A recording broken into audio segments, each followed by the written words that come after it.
The first musical that I wanted to tell you guys about was MJ the Musical. Here is the official synopsis. He is one of the greatest entertainers of all time. Now, Michael Jackson's unique and unparalleled artistry has finally arrived on Broadway in a brand new musical. Centered around the making of his 1992 Dangerous World Tour and created by Tony Award-winning director-choreographer Christopher Wheeldon and two-time Pulitzer Prize winner Lynn Nottage, MJ goes beyond the singular moves and signature sound of the star, offering a rare look at the creative mind and collaborative spirit that catapulted Jackson into legendary status. I went to check this out with my best friend Steven. Shout out to Steven, Spun Today alumni, who has been on the pod several times in the past. We thought it would be cool to check out, kid touching and molestation and all that, which has obviously tarnished Michael Jackson and how we view him, all that aside.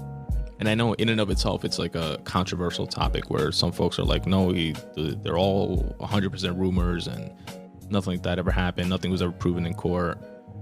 And then the other folks on the other side where say, the rumors have been rumors for decades for a reason. It's all true. It was even worse. I know the audience is split when it comes to that. From an artistic body of work perspective, he's obviously, as the little synopsis says there, one of the most legendary entertainers of all time. Now, from attending and, watching this musical, and for someone who likes going to like Broadway plays and musicals and enjoys that genre of art and acting and singing and stuff like that as a consumer, from that perspective, we had a great time. And Michael Jackson in his heyday, I was a kid for that, a little kid, but I obviously know his music and his body of work, and I think you'd be hard pressed not to find someone that wasn't aware of any of it. But I obviously never saw him live or anything like that. Going to see this play though, the way they did it, you definitely get that experience, albeit at a much smaller scale, but you definitely get you feel you're watching Michael Jackson. That's how good of a performance not just the Michael Jackson characters did with it, but just the entire cast and the world that they built and created around it. And from a storytelling perspective, it was interesting how they did it, because it is this very, and I guess makes sense in terms of it being like a deliberate, conscious move to do it this way, so you don't have to bring in a lot of like the things we know about Michael now, the allegations and court cases and drug abuse and stuff like that. So they didn't have to bring too much of that into the story, because again, from a storytelling perspective, it's a very myopic, focused view of his time around his 1992 Dangerous World Tour, which is his biggest tour ever, one of the biggest tours ever. And it was chronicling the build up to that, all the practice sessions and how he was as an artist getting ready for that performance. And in the play, there is an MTV crew that was given access to chronicle this whole thing, to do a piece on, this very much anticipated world tour, which was based on true events. That MTV piece actually exists, and I'll link to it in the episode notes for you guys to check out. So we got to see this interesting view of that MTV camera crew trying to put together their creative vision of this documentary, while also getting close enough access to Michael Jackson to see his inner workings and stuff like that, and picking up on certain things like the beginnings of his drug addictions, which we know now ultimately led to his death, in that he had a private doctor giving him shots or like IVs of Trenbuterol or something like that. I forget the exact medication name of what he ultimately died of, but it's supposed to be a strong ass sleep aid. And so much so that he was getting that shit injected on a nightly basis just to be able to try to get some sleep. And ultimately that's what he died of. And the doctor that was prescribing him the medication wound up going to jail for a few years and losing his medical license, I believe. But in the play, it shows him getting drugs from his manager or other folks like that were part of the stage team. I think it was his manager. And you get some insight into the all too common story of, people in positions of power, whether it's in art, music, politics, whatever, just having a circle of yes men and women around them that do what they want and don't really check them.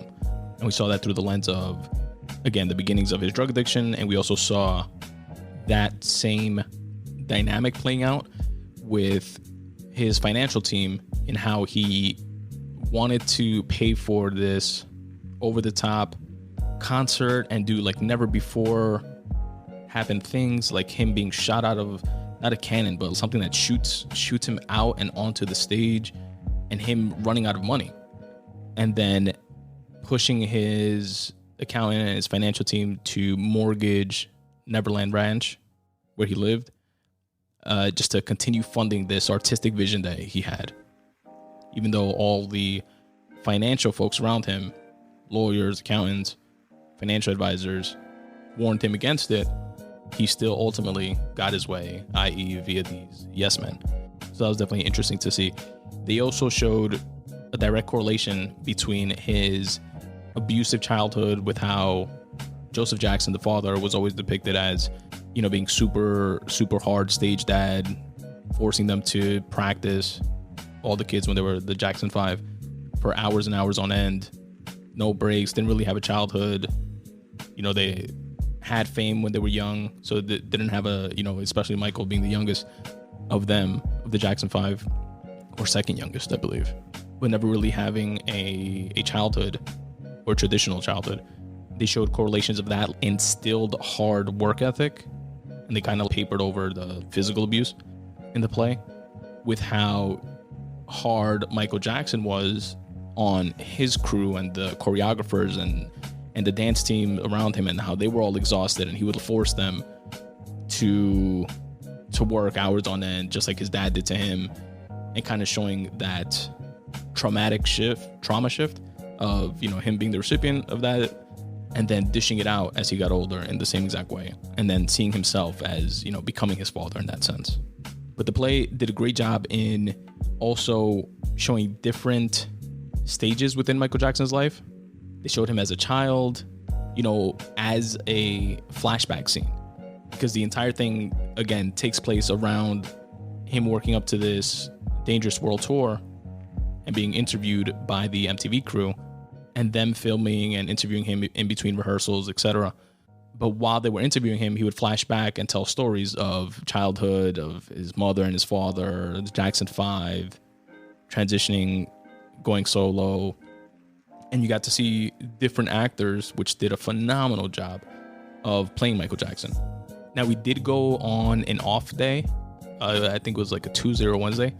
So every cast member, including Michael Jackson, wasn't necessarily the number ones, if you will. I believe the young Michael was, but I don't believe the middle Michael that they showed, as well as the older Michael Jackson that's being interviewed. I think he was also the understudy.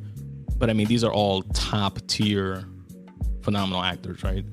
All did an amazing job. And we got to hear all the hits, all Michael Jackson's hits, all Jackson 5 hits. And it really did feel like a Michael Jackson concert experience.